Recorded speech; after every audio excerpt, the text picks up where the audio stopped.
Hello friends, నమస్తే. Welcome back to Manju శాస్త్రబుల్. ఈరోజు నేను మీకు వృషభ రాశి వాళ్ళకి లవ్ రీడింగ్ చేయబోతున్నాను. ఇది 1 వీక్ ఉంటుంది. 1 వీక్ లవ్ రీడింగ్ ఇది. వృషభ రాశి వాళ్ళు ఎర్త్ సైన్స్ అనమాట. వీళ్ళు చాలా స్టబర్న్ పర్సన్స్ అండ్ వీళ్ళు ప్రేమిస్తే అంతగా ప్రేమిస్తారు, లేకపోతే అట్లే రాయిలాగా అయిపోతారు. ఓకే, ఇప్పుడు వృషభ రాశి వాళ్ళ పర్సన్ వాళ్ళ గురించి ఏం ఫీల్ అవుతూ ఉన్నారు అండ్ వాళ్ళ ప్రజెంట్ సబ్కాన్షియస్ ఫీలింగ్స్ ఏంటి, వీళ్ళ గురించి ఏం ఆలోచిస్తున్నారో చూద్దాం. మీ పర్సన్ మీ గురించి ఏం ఆలోచిస్తున్నారు, మీరు మీ పర్సన్ గురించి ఏం ఆలోచిస్తున్నారు. Mutual feelings. ఓకే, మీరేం ఆలోచిస్తున్నారు. మీరు మీ పర్సన్ని లీగల్గా మ్యారేజ్ చేసుకోవాలనుకుంటున్నారు. మేనిఫెస్ట్ చేస్తూ ఉన్నారు. మీ పర్సన్ మీతోనే ఉండేటట్లుగా ఊహించుకుంటా ఉన్నారు. అండ్ ప్యాషనేట్ న్యూ బిగినింగ్ కావాలనుకుంటున్నారు. ఇద్దరి మధ్య ఫిజికల్ అట్రాక్షన్ స్ట్రాంగ్గా ఉంది. స్టక్ అయిపోయినారు. 24/7 మీ పర్సన్ గురించి ఆలోచిస్తూ ఉన్నారు. ఓకే, మీ పర్సన్ మీ గురించి ఏం ఆలోచిస్తున్నారు. మీ పర్సన్ ఎమోషనల్ అప్సెట్ అయిపోయినారు. ఈ రిలేషన్షిప్ నుంచి వాకవే చేసినట్లున్నారు, కానీ వాకవే చేయలేదు. న్యూ బిగినింగ్ చేస్తారు. అండ్ మిమ్మల్ని ఒక వండర్ఫుల్ హ్యూమన్ బీయింగ్ అనుకుంటా ఉన్నారు. మిమ్మల్ని మేనిఫెస్ట్ చేస్తున్నారు. మీరంటే చాలా ఇష్టపడుతున్నారు, కానీ తన ఎమోషన్స్ని మీతో షేర్ చేయటం లేదు. మీరు ఈ రిలేషన్షిప్ నుంచి వాకవే చేసేసారేమో, మూవ్ ఆన్ అయిపోయారేమో అని భయపడతా ఉన్నారు మీ పర్సన్. ఇద్దరు ఎంపరర్ ఎనర్జీలో ఉన్నారు. ఈగో ఉంది ఇద్దరికి, అందుకే ఎమోషన్స్ని షేర్ చేసుకోవటం లేదు. Ace of cups. ఇద్దరు ఒకరికొకరు ప్రపోజ్ చేసుకోవాలి, మీ ప్రేమను షేర్ చేసుకోవాలనుకుంటున్నారు, కానీ చేయటం లేదు. ఎందుకంటే ఇద్దరి మధ్య ఈగో వచ్చి ఒక ఇన్విజిబుల్ వాల్ లాగా వచ్చేస్తూ ఉంది. ఓకే, ఇప్పుడు క్లారిఫికేషన్ కార్డ్స్ వేస్తాను. Clarification cards. మీ పర్సన్ మీకు ఒక ఆఫర్ ఇవ్వాలనుకుంటా ఉన్నారు. ఈ బంధం ఎండ్ అయిపోయిందేమో అని భయపడతా ఉన్నారు. ఎక్కడో చివర కొంచెం కోరిక ఉంది మీ పర్సన్కి. మీ పర్సన్ ఇప్పుడు తన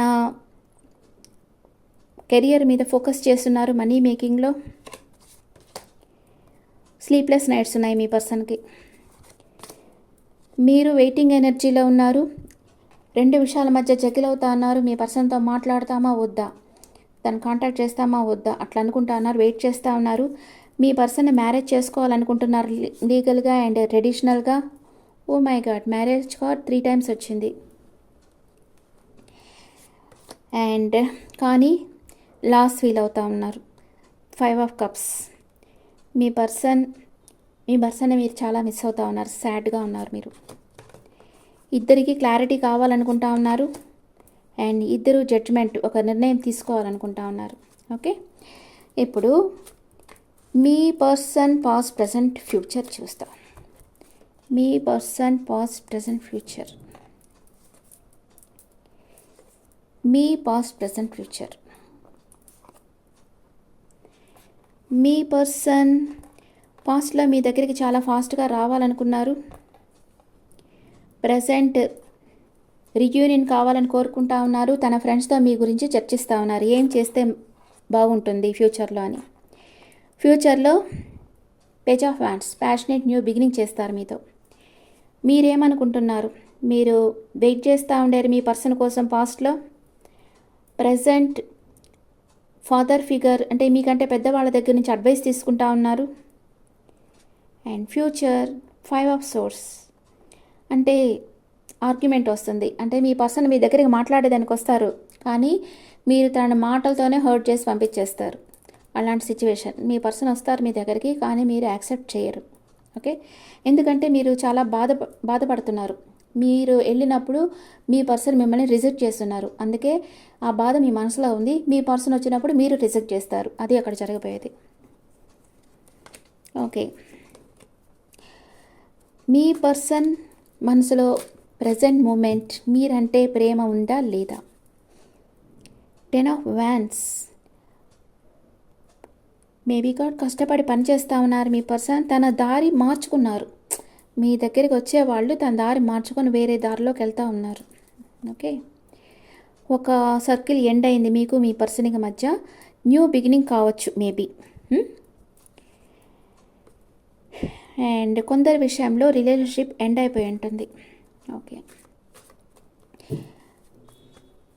మీ పర్సన్ మీ లైఫ్లోకి వస్తారా రారా? నో. మీ పర్సన్ చాలా లాస్ ఫీల్ అవుతూ ఉన్నారు, బాధపడుతూ ఉన్నారు, తనకు ఫైనాన్షియల్ ఇష్యూస్ ఉన్నాయి, మీ దగ్గరికి రాలేకపోతున్నారు, మిమ్మల్ని వదిలి వెళ్ళలేకపోతున్నారు. అలాంటి సిచ్యువేషన్లో మీ పర్సన్ ఉన్నారు. ఇప్పటికైతే రారు, ఈ 1 వీక్లో బాగా రారు మీ పర్సన్. ఇది 1 వీక్కి రీడింగ్. ఓకే, మీ పర్సన్ ఈ 1 వీక్లో రారు. ఆ తర్వాత రీడింగ్స్లో ఎలా వస్తుందో చూద్దాం. ఇప్పుడు ఒరాకిల్ కార్డ్స్లో మీకు ఎనర్జీస్ ఎలా ఉన్నాయో చూస్తాం. గాడెస్ ఆఫ్ ద మూన్, ఇద్దరు బాధపడతా ఉన్నారు, భయపడతా ఉన్నారు, మీ మనసులో ఉండేది బయటికి చెప్పేదానికి బాధపడతా ఉన్నారు. మీ పర్సన్ బాధపడుతున్నారు, మీరు బాధపడతా ఉన్నారు. ద థింకింగ్ మ్యాన్, ఓవర్గా థింక్ చేస్తూ ఉన్నారు మీరు గురించి. థింకింగ్ ఉమెన్ ఇద్దరు వచ్చారు. ఓవర్గా ఇద్దరు థింక్ చేస్తూ ఉన్నారు, కానీ డెసిషన్ తీసుకోవటం లేదు. ఓకే ఫ్రెండ్స్, నెక్స్ట్ వేరే కార్డ్స్లో చూస్తాం. మీ రిలేషన్షిప్ ఎలాంటిది, యాక్చువల్గా మీరిద్దరు కలిసి ఉంటే ఎలా ఉంటుంది? మీ రిలేషన్షిప్ ఎలాంటిది? రిజాల్వింగ్ కాన్ఫ్లిక్ట్, మీరు ఒక గొడవ జరిగింది, దాన్ని క్లియర్ చేసుకోవాలనుకుంటే ఫేస్ టు ఫేస్ మాట్లాడాలి కదా. మీ కమ్యూనికేట్ ఈజ్ మస్ట్ అనమాట. బాగా మాట్లాడాలి, మీ మనసులో ఉన్న ఫీలింగ్స్ ఫియర్స్ ఓపెన్గా మీ పార్ట్నర్తో చెప్పాలి, లేదా మీ పార్ట్నర్ అన్న అది స్టెప్ తీసుకోవాలి. అది తీసుకోకుండా ఈగోకు పోయి ఇద్దరు చెరొక దిశలో ఉంటే ఆ రిలేషన్షిప్ ఎలాగా కలుస్తుంది కదా, కలవదు. అందుకని మీరు కొంచెం స్టెప్ తీసుకొని మీ మనసులో ఉండే ఫీలింగ్స్ ఫియర్స్ అంతా ఓపెన్గా మీ పార్ట్నర్తో మీరు చెప్పగలిగారంటే మీ లైఫ్లోకి అబౌండెన్స్, తన లవ్ అనేది అంతగా వచ్చేస్తుంది మీ దగ్గరికి. Okay, and one more card, commitment. Me person మీకు కమిట్మెంట్ ఇవ్వాలని అనుకుంటా ఉన్నారు, మీరు కావాలనుకుంటా ఉన్నారు, కానీ ఈ వీక్ మాత్రం అది కాదు. మీరిద్దరు కలిసి ఉంటే మీ మధ్య అబౌండెన్స్గా లవ్ ఉంటుంది, కమిట్మెంట్ ఉంటుంది. ఒకరంటే ఒకరికి ఇష్టం ఉంది, కానీ చెప్పుకోవటం లేదు. మీ కాన్ఫ్లిక్ట్ రిజాల్వ్ కావాలంటే మీరు ఫేస్ టు ఫేస్ కూర్చొని మాట్లాడుకోవాలి. బాగా అది ఆ ఈగో అనేది కరిగిపోయినప్పుడే మీ ఇద్దరు మాట్లాడుకోగలరు, లేకపోతే అంతదాకా ఇలాగే ఉండాల్సి వస్తుంది. ఈ వీక్ అయితే మీరు కలిసే అవకాశం లేదు, మాట్లాడుకునే అవకాశము లేదు. Okay friends, this the reading for taurus people. ఈ రీడింగ్ మీకు నచ్చితే నా ఛానల్ లైక్ చేయండి, షేర్ చేయండి, నోటిఫికేషన్ బెల్ ఐకాన్ క్లిక్ చేయండి. మీకు పర్సనల్ రీడింగ్ కావాలంటే మీ డీటెయిల్స్ నాకు వాట్సాప్ చేయండి. This is general reading and me opinions నాకు కామెంట్స్లో పెట్టండి. Thank you.